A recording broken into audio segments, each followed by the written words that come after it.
Crown Crew? Welcome to Crowned Athletics.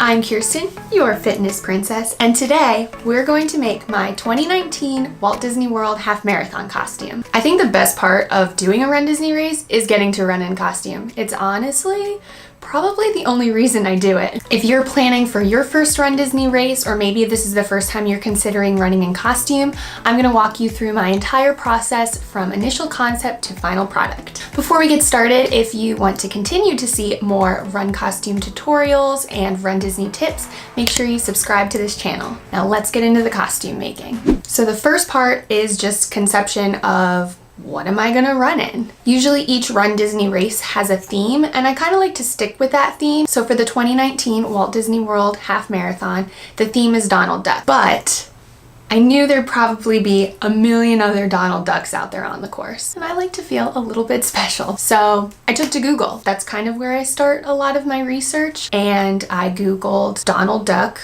outfits and kind of the different outfits he's worn throughout his career or maybe through different rides. Very dear to my heart is the Mexico Pavilion in Epcot. Epcot is my favorite part. I wanted to do the Donald Duck from the Three Caballeros ride. I think it's called the Grand Fiesta Tour. I love how much Donald loves Mexico in this ride. It's like so cute. So I came across this picture. It's Donald Duck kind of in the beginning of the ride when he first gets there, and he is just so excited. He has his camera. He is stacking sombreros all on top of his head. I knew I had to do that one. Okay, so we have the costume picked out.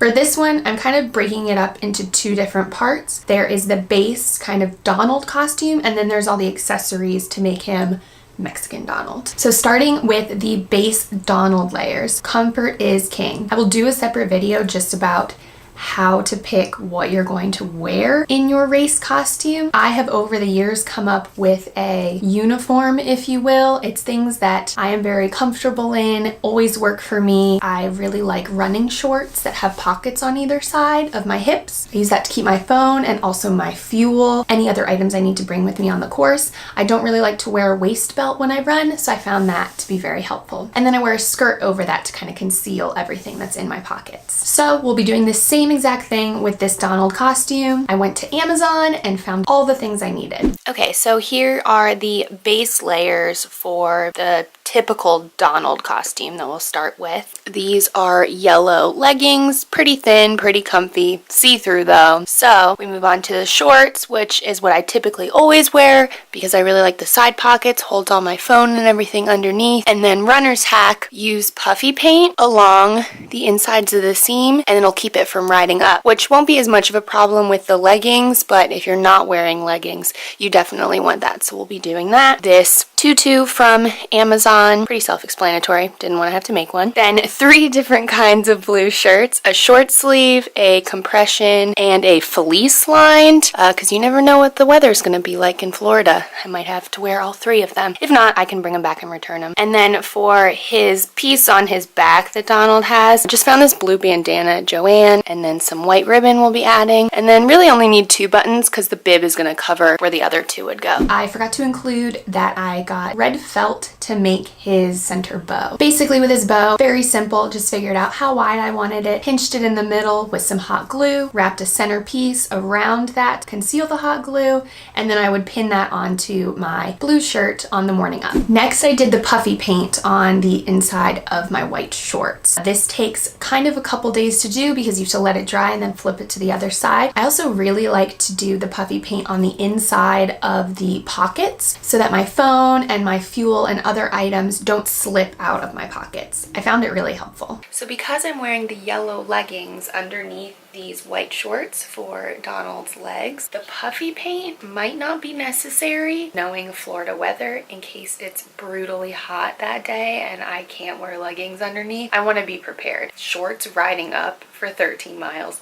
is the absolute worst. I do a zigzag pattern of the puffy paint along the seam. I like to use a very generous amount because a little bit does soak into the fabric and you really want it puffy, like puffy paint. So now we let that dry and wait till tomorrow to do the other side. Okay, it is the next day. We now have our shorts. The puffy paint is all dry and nice and a little bit tacky. And so now we're gonna flip it over and do the other side. Next, I started on the blue sailor flap. I'm not really sure what you call that, a collar on the back of Donald's costume. I kept it very simple because it would be covered by the Mexican stole. I still wanted that extra flair for anyone seeing me running from the back. First, I measured the width of my shoulders and I adjusted the blue fabric to that width. Then I cut a slit and a hole for my head. Then I sewed the white ribbon around the edges. I didn't really finish any of the edges. It's very, very simple, but you get the idea from far away when I'm running. I finished all those pieces and then they would be assembled to whatever blue shirt I decided on the day of the race. With safety pins, no sewing, very, very simple. So the second part of the costume is the Mexican part of Donald. We got 4 different size sombreros, also from Amazon. For his stole, found this table runner, probably sew it in half so that it's narrower. And then his camera, this is super cool. It's a phone case, so I can carry my phone and then it'll look like I have a cute little tourist camera. I went to a party store. I found a table runner that I could use for his stole. I sewed that in half, and then on the day of, I pinned it to 4 different places on my shirt so that it wouldn't move when I was running, and then also so it wouldn't block my bib because I really need those pictures. Then the hats. Oh, the hats. I really wanted a whole bunch of different sizes. Thank you, Amazon. I found 2 larger hats and stacked those to kind of medium and small ones. I decided to sew them together. I don't really trust glue a lot of times for a run costume. Sometimes I've had it come undone. That's why you do carry backup safety pins when you're running, but still, you'd prefer it not to happen. So I sewed the first 2 large hats together, and then I sewed the 2 smaller hats together because I didn't want the full stack to be traveling with to Florida. It was easier to just attach them when I got there in my hotel room. Then it was figuring out what I was going to attach those with to my head. I went through 3 different trial and error processes. I started with a Crown Athletics headband. I have used those a lot for different costumes to attach things to my head. I probably would have been okay with it, but I was just a little bit nervous and thought maybe I could go for something better. I then tried a visor because I thought the bill might be easier to rest the hats on. That one still wasn't quite tight enough on my head. It was an old visor and a bit stretched out, so that might have been the problem. But then I found a red cap that I have that I've used for previous race costume, and that worked so well. I just pinned it in 4 different spots, and then I did my hair in a side braid, which is kind of my new uniform of hair that I like to do. It's very comfortable for me to run in. I looped a piece of the top of my hair through the cap and then braided it so I knew it was fully secured to my head. Then I had this awesome phone case. It was so cute, looks just like a little tourist camera. Also really cool to have your phone match your outfit so that if you have it out while you're taking pictures for yourself, any past photos aren't ruined by your phone in the picture. It really worked out well. So then once I was in Florida, I assembled the rest. I added the buttons to my shirt, just pinned those on, pinned on the collar, pinned on the bow. I did that all actually the morning of because I still wasn't quite sure what shirt I was gonna wear. And here's the final product.